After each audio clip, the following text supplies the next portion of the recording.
Welcome to my channel. Subscribe, listen and enjoy my stories every day. The morning felt like any other, a quiet Friday, sunlight spilling into the kitchen, casting soft shadows as I poured myself a cup of coffee. I could hear her footsteps approaching from the hallway. My wife, Rebecca, looked like she had something serious on her mind, though she moved with a curious kind of calm, a detachment that I hadn't seen before. When she finally spoke, her words struck me like cold water. "I'm going out tonight," she announced, stirring her own coffee, her gaze fixed somewhere beyond me, out the window. "I probably won't be back until morning." My mind snagged on that last part, and I felt myself freeze, unsure how to respond. The silence between us grew heavier, and I waited for her to laugh or say she was joking. But she didn't. She just stood there, her expression fixed, as though bracing herself for a response she'd already rehearsed in her head. There was a quiet confidence in her tone, the kind you see in people who have made up their minds and left no room for negotiation. The kind of tone I would expect from someone delivering a well-rehearsed speech rather than my wife of 8 years. Part of me wanted to ask why she thought this was remotely acceptable, but instead, I just asked, "What's going on, Rebecca?" "I need space," she replied, as if the words explained everything. "And time. You're a smart man, you'll understand." She paused, sipping her coffee before setting it down on the counter.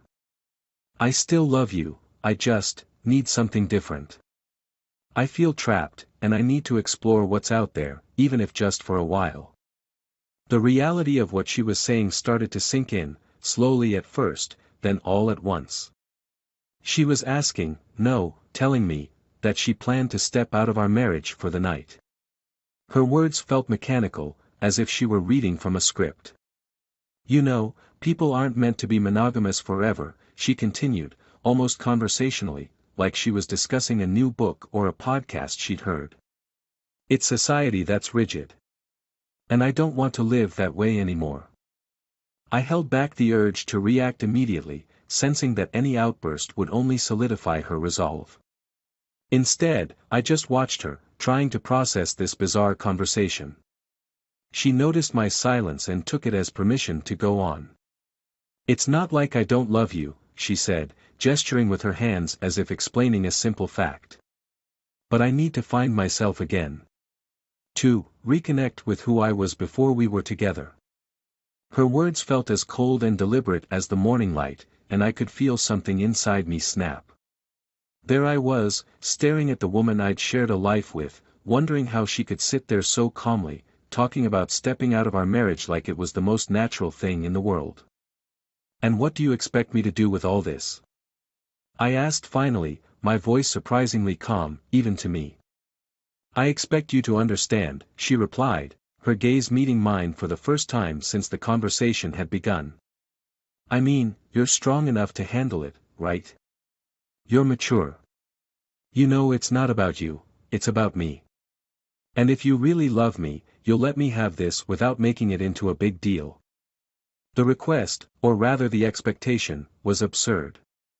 Here she was, claiming to love me, to care about my feelings, while asking me to let her betray everything we'd built together.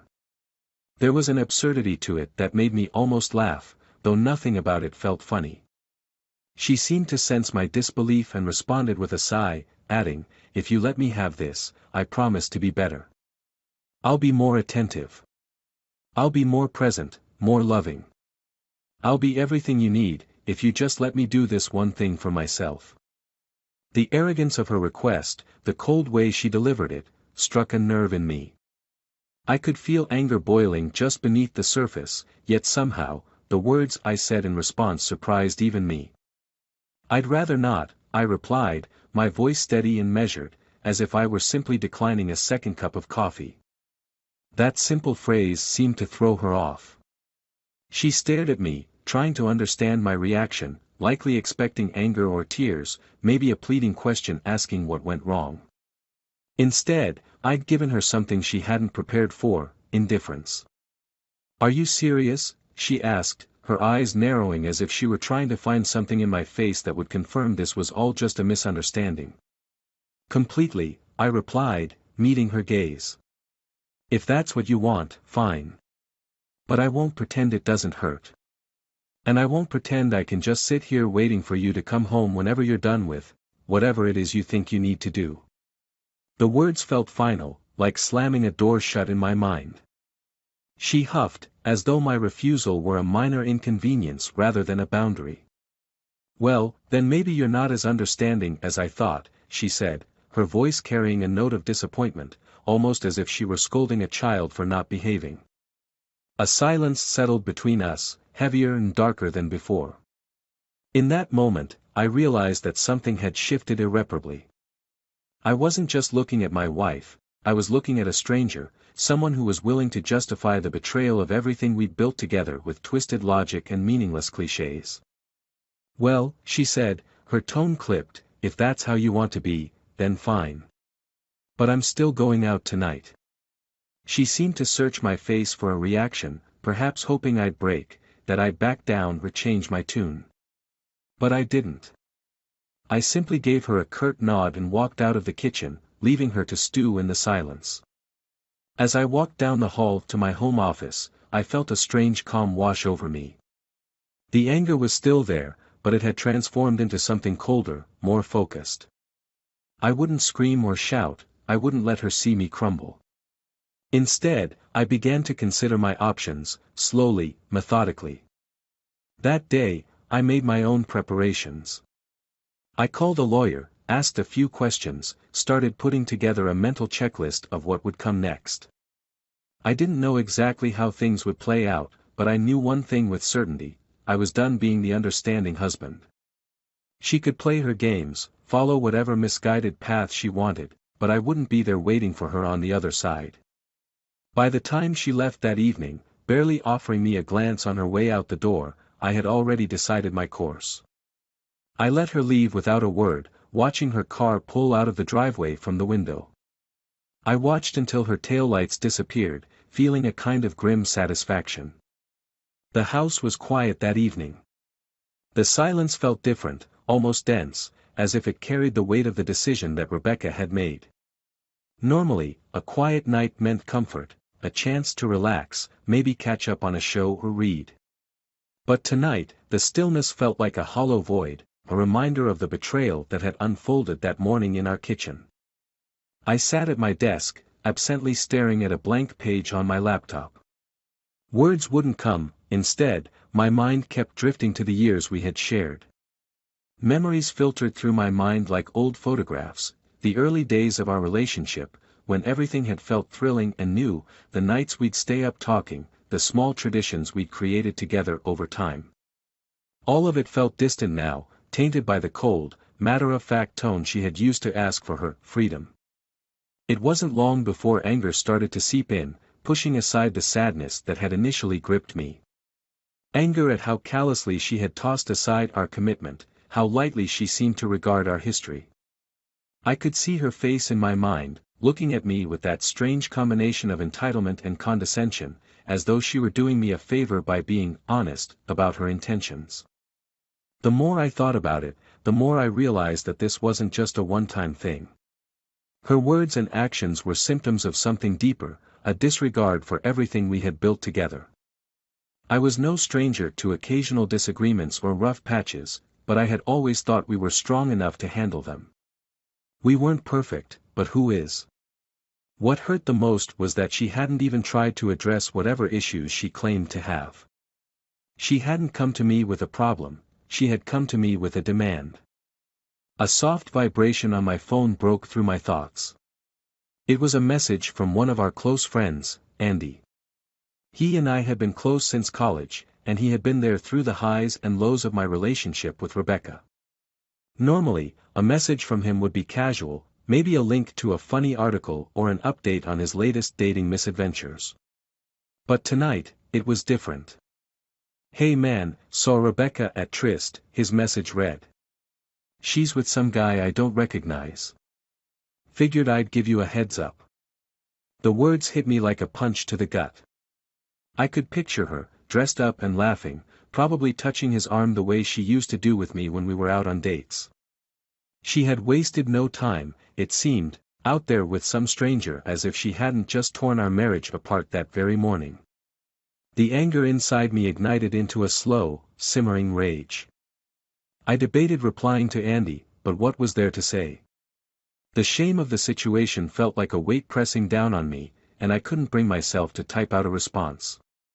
Instead, I turned off my phone and closed my laptop, pushing myself up from the desk. I needed a distraction, something to keep my mind from spiraling further into resentment. I grabbed my jacket and went for a drive. The empty streets passed by in a blur, and I drove with no real destination, just the need to be anywhere but home. The car hummed beneath me as I sped through the city, barely noticing the lights or the turns. My mind wandered back to when I had first met Rebecca. She had been different then, lively, full of ambition, and fiercely loyal. At least, that's how it had seemed. But had I been blind to something all along? Or had she changed over time, becoming someone I could barely recognize? I ended up at a small bar across town, a place I'd been to a handful of times with friends. It was dimly lit and quiet, the perfect setting to lose myself in a drink and avoid the world. I took a seat at the bar, ordered a whiskey, and let the glass sit in front of me for a moment, watching the amber liquid catch the light. As I sat there, I couldn't help but wonder what I had done wrong. Was it something I'd missed? Some sign that our marriage was cracking beneath the surface? The doubts gnawed at me, and I hated myself for feeling them. Part of me wanted to believe that I had somehow failed her, that if I'd been a better husband, she wouldn't have felt the need to look elsewhere. But then her words echoed in my mind again, that cold, detached tone that had left no room for compromise. She had made her choice, and nothing I had done or could do would change that. After a few more sips of whiskey, I felt a strange sense of clarity settling in. The past was beyond my control, and whatever mistakes I may or may not have made, they didn't justify her betrayal.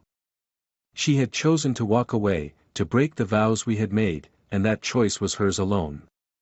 The night wore on, and I drifted in and out of memories, sometimes angry, sometimes numb.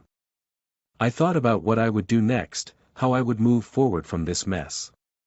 The idea of simply letting her go, of walking away without any confrontation, felt strangely liberating. She expected me to fight, to argue, to beg her to stay.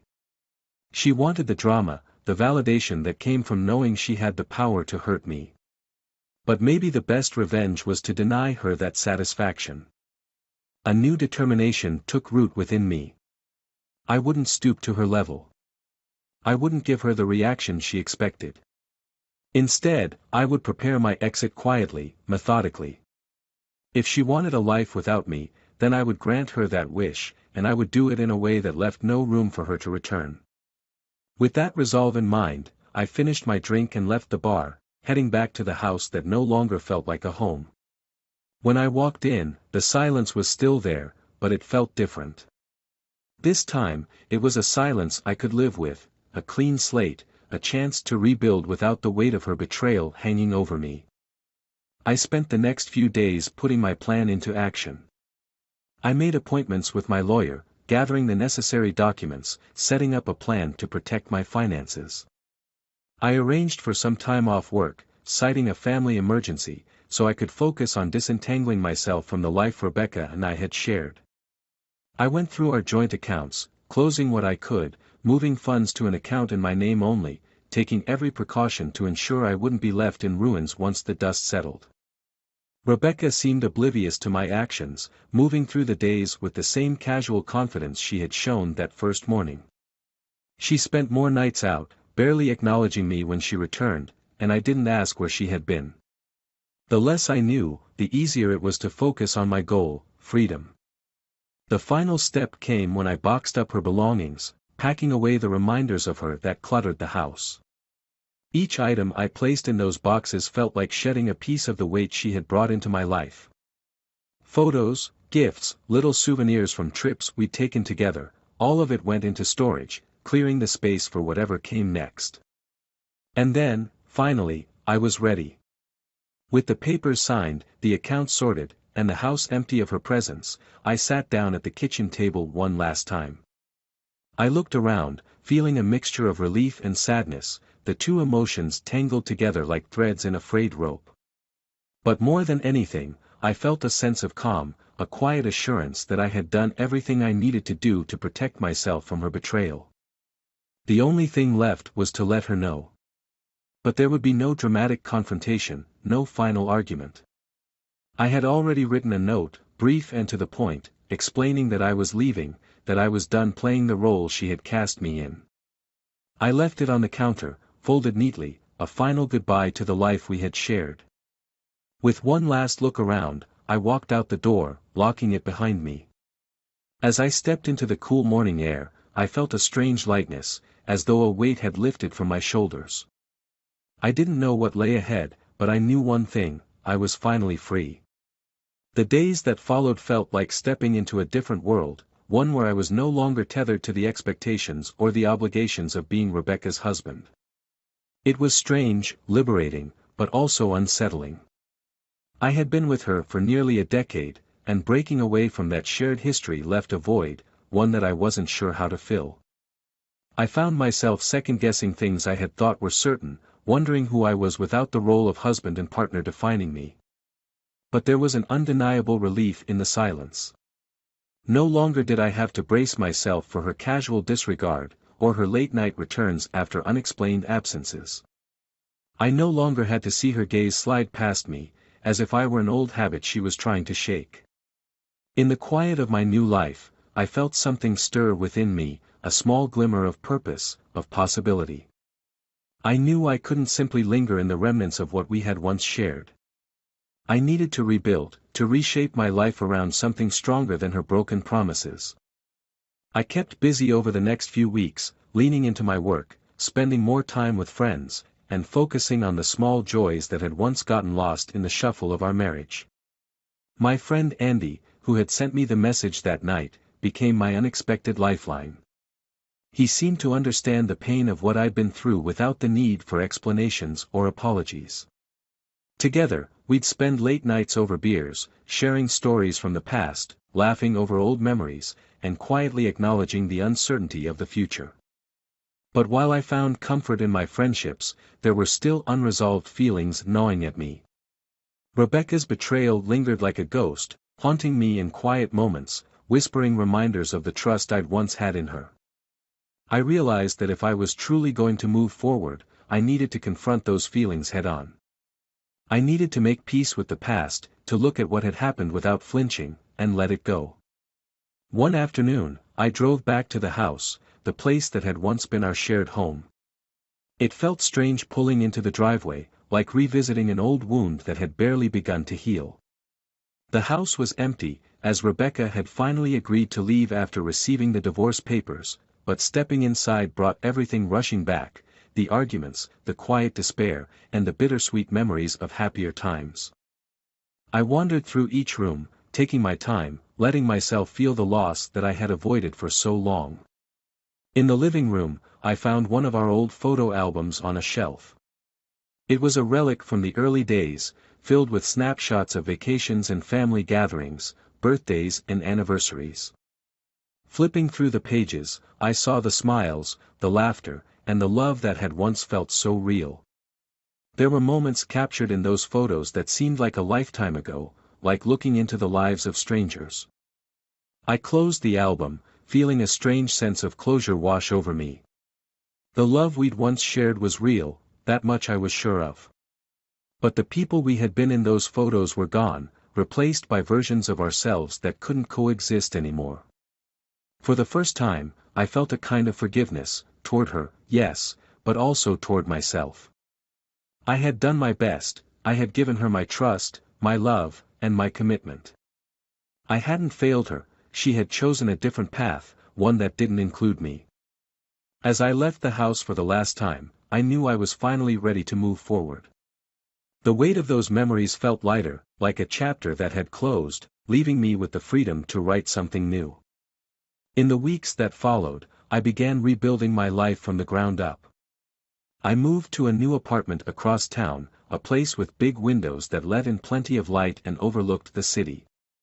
It was smaller, more modest than the house I'd shared with Rebecca, but it felt like mine in a way that nothing had for years. The blank walls, the empty spaces, offered me a canvas to fill with new memories, new experiences, ones that would be unburdened by the shadow of our past. Gradually, I found myself embracing the little things that had once been part of my life before Rebecca: old hobbies, new interests, the pleasure of a quiet evening spent with a book or a long run through the park. There was a beauty in the simplicity, a satisfaction in reclaiming parts of myself that I hadn't realized I'd lost. One evening, I decided to go out with Andy and a few other friends. We ended up at a quiet pub downtown, a cozy place with dim lighting and warm wooden accents.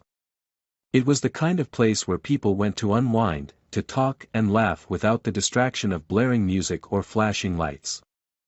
I felt more at ease there than I had in a long time, surrounded by friends who had been there for me through the worst of it. As the night wore on, we drifted into conversations about life, love, and the future. Andy leaned back, his expression thoughtful, and said, "So, what's next for you, man? What do you want to do now that you're, well, free?" I thought about his question, letting it settle. "I'm not really sure," I admitted, running a hand through my hair. "I guess I want to find out who I am again.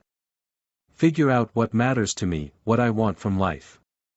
Andy nodded, raising his glass. "To finding yourself," he said, and we all clinked glasses, a small moment of solidarity that warmed me.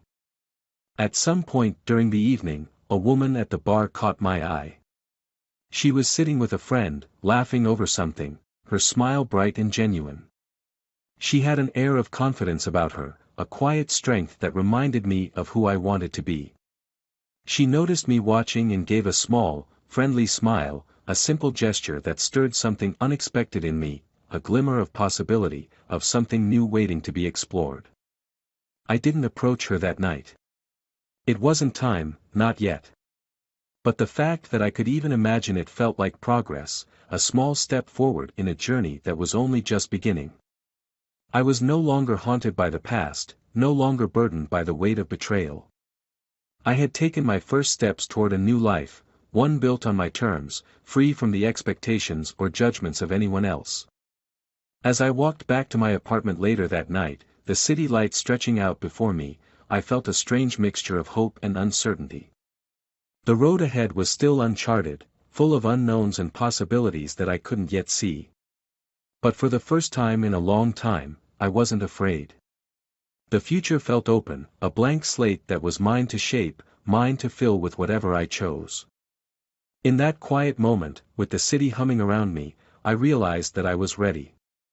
Ready to let go, ready to move forward, and ready to live again. Months passed, and I settled into my new life, finding a rhythm that felt right, or at least as right as it could be. I hadn't heard from Rebecca since the papers were finalized, and I rarely thought about her anymore. My life had taken on a kind of quiet simplicity, one that I hadn't experienced in years. There was a calmness to the solitude, an ease in the small routines I'd created for myself. I spent my evenings reading or catching up with friends, and though the ache of betrayal had faded, a part of me had grown comfortable with the peace that loneliness sometimes brings. Then one rainy afternoon, I got a call from an unknown number. I hesitated before answering, expecting it to be a spam call or a wrong number.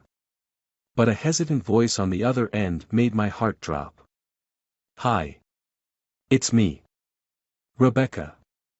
Her voice was soft, like a whisper that had traveled 1,000 miles to reach me. I felt a surge of conflicting emotions, anger, nostalgia, sadness, all rising up to meet her words. "What do you want?" I asked, keeping my tone steady, detached. I wasn't the same man she'd left, and I didn't want her to hear even a hint of vulnerability in my voice. She paused, and in that silence, I could sense something fragile, something I hadn't expected. "I know I'm the last person you want to hear from," she said finally. "But I need to talk to you. It's important. I wouldn't have reached out if it weren't." I wanted to end the call, to tell her that whatever she had to say didn't matter to me anymore. But there was a faint crack in her voice, something that felt too heavy to ignore. Against my better judgment, I agreed to meet her, if only to get closure on whatever it was she felt she needed to say. We arranged to meet at a small park near my apartment, a place I'd often walked alone since moving here. The rain had stopped, but the sky remained overcast, casting a muted, gray light over the park. I arrived first and waited, my hands shoved in my pockets, trying to quiet the nerves that buzzed beneath my calm exterior. She appeared a few minutes later, looking smaller, frilier than I remembered. Her hair was pulled back, and there were dark circles under her eyes, as if sleep had evaded her for a long time.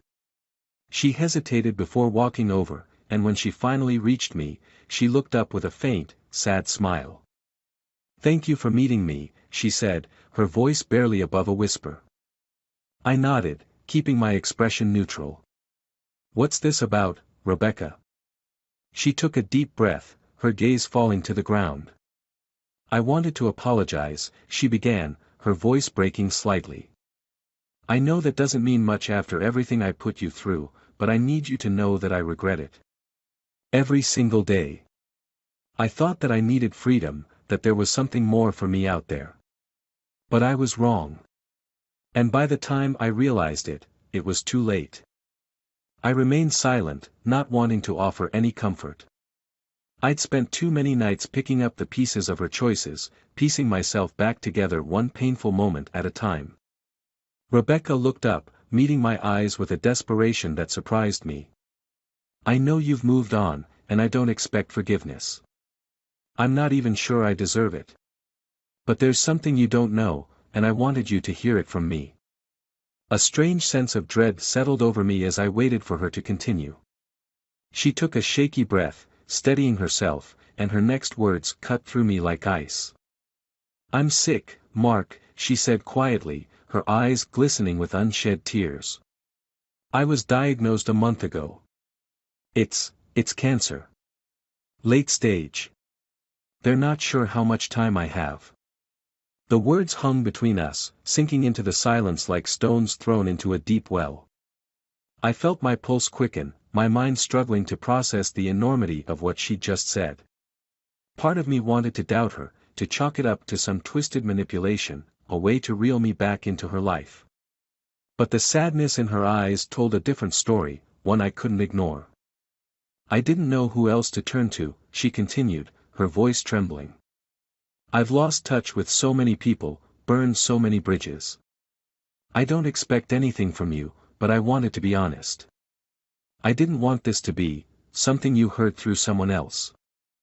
I searched her face, feeling a surge of emotions that I couldn't fully comprehend. This was the woman who had betrayed me, who had shattered our life together with careless indifference. And yet, standing here, fragile and vulnerable, she looked like someone I barely recognized. "What do you want me to say?" I asked finally, my voice rough. "Do you want my sympathy? Do you want forgiveness?" She shook her head. "No," she whispered. "I don't deserve that. I just wanted you to know. I've accepted that I might have to go through this alone, but I didn't want to leave things unfinished between us. You deserved better, and I took that from you. I wanted to make things right, even if it's too late." We stood in silence for a long moment, neither of us knowing what to say. I could feel the weight of her confession settling over me, heavy and bitter. I knew that forgiveness wasn't something I could offer, not after everything she'd put me through. And yet, looking at her now, knowing that she faced something as terrifying as her own mortality, I couldn't help but feel a pang of compassion, of sadness for what could have been. "I don't know what to say, Rebecca," I said finally, my voice quiet. "I spent so long trying to forget you, trying to move past the pain you caused. And now? I don't know." She nodded, her eyes glistening as she looked down. "I understand. I didn't come here to ask for anything. I just wanted you to know. I thought, maybe you'd want to know." We stood there, two strangers bound by a fractured history, by love that had once been real and a trust that had once been unbreakable. And in that moment, I felt the weight of both our failures, the sadness of roads we'd chosen and the regrets we could never escape. Rebecca looked up at me, a faint smile tugging at her lips. "Take care of yourself, Mark. I mean that. You deserve happiness, and I hope you find it." Before I could respond, she turned and walked away, her figure fading into the gray of the overcast park. I watched her go, feeling a sadness that was both familiar and foreign, a hollow ache that left me standing alone in the fading light. As I made my way home that evening, I felt a heaviness settle over me. She was truly gone now, not just from my life but soon from this world. And no amount of anger or hurt could change that. Life had a way of exacting its own form of justice, one that was as cold and unfeeling as the choices we made. And though I knew I would survive this, as I had survived her betrayal, I couldn't shake the feeling of profound sadness, of a love lost not once, but twice. I had set out on a journey to rebuild myself, to create a life free from the shadows of the past. But sometimes, I realized, the scars of love never truly heal. They linger, shaping us in ways we can't predict, leaving us changed, haunted by memories and regrets. For the first time in a long time, I felt tears prick my eyes, and I let them fall, alone in the darkness, mourning not just the loss of her but the life we had once dreamed of, a dream that was now lost forever.